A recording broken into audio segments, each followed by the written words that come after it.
Hi friends, എല്ലാവർക്കും രുചിഭേദങ്ങളിലേക്ക് സ്വാഗതം. ഇന്നത്തെ റെസിപ്പി കോക്കനട്ട് മിൽക്ക് റൈസാണ്. പേര് കേൾക്കുമ്പോൾ തന്നെ അറിയാം തേങ്ങാപ്പാലിൽ ഉണ്ടാക്കിയതാണെന്ന്. അത്രയും ഈസി ആയിട്ട് അതും പെട്ടെന്ന് തന്നെ ഉണ്ടാക്കാൻ പറ്റണ നല്ലൊരു റൈസിൻ്റെ റെസിപ്പിയാണ്.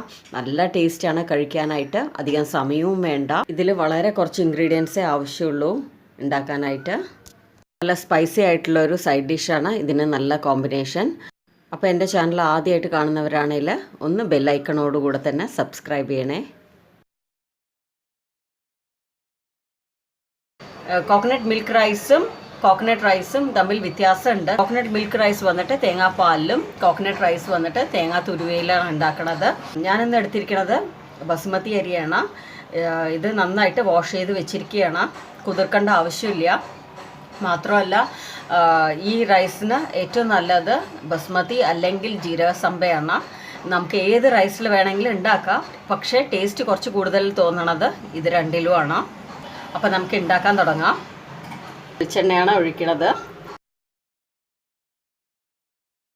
ഇതിലേക്ക് ബേ ലീഫ്, സ്റ്റാർ അനൈസ്, പിന്നെ കുറച്ച് ഏലക്ക, പിന്നെ കുറച്ച് ഗ്രാമ്പു.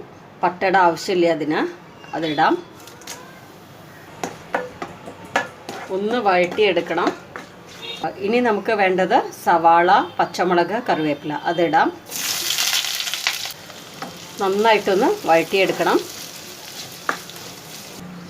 കുട്ടികൾക്ക് ലഞ്ച് ബോക്സിൽ കൊടുത്തു വിടാം. പിന്നെ ചെറിയൊരു ഫങ്ഷനൊക്കെ വരണ സമയത്ത് ഉണ്ടാക്കിയെടുക്കാം. നല്ല ടേസ്റ്റ് ആയിട്ടുള്ള ഒരു റൈസാണത്.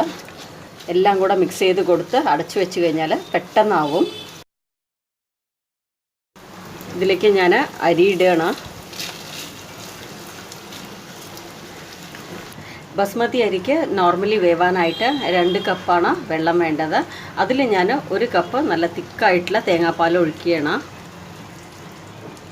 ഇത് ഞാൻ വീട്ടിൽ തന്നെ ഉണ്ടാക്കിയ തേങ്ങാപ്പാലാണ്. ബാച്ചിലേഴ്സിന് അതേപോലെ ബിഗിനേഴ്സിനൊക്കെ ചെയ്യണമെന്നുണ്ടെങ്കിൽ കടയിൽ നിന്ന് വാങ്ങാൻ കിട്ടും തേങ്ങാപ്പാൽ, അതും യൂസ് ചെയ്യുക. പക്ഷേ വീട്ടിലുണ്ടാക്കുന്ന തേങ്ങാപ്പാലിലാണ് കൂടുതൽ സ്വാദ്. പിന്നെ 1 കപ്പ് വെള്ളം.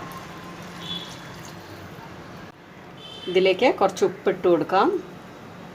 ഞാനിന്ന് 2 പേർക്കുള്ള റൈസാണ് വെച്ചിരിക്കുന്നത്. നന്നായിട്ടൊന്ന് മിക്സ് ചെയ്ത് കൊടുക്കണം.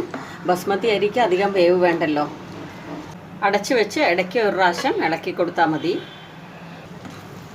ഇത് കണ്ടില്ലേ, ഓൾമോസ്റ്റ് ആയി. ഇനി കുറച്ച് നേരം കൂടെ വെക്കുകയേ വേണ്ടൂ. നമ്മുടെ റൈസ് റെഡി ആയിട്ടുണ്ട്, കണ്ടില്ലേ. ഇനി ഇത് കുറച്ച് നേരം ഒന്ന് അടച്ച് വെച്ച് കഴിഞ്ഞാൽ കറക്റ്റായിരിക്കും. ഒരു 10 മിനിറ്റ് സ്റ്റാൻഡിങ് ടൈം കൊടുക്കണം.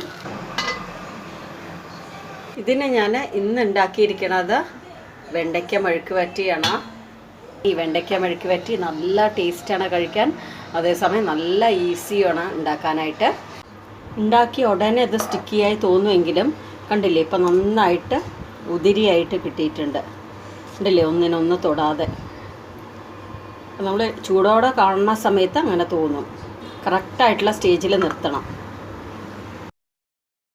കണ്ടില്ലേ, എത്ര പെട്ടെന്ന് ഉണ്ടാക്കിയെടുത്തു കോക്കനട്ട് മിൽക്ക് റൈസ്.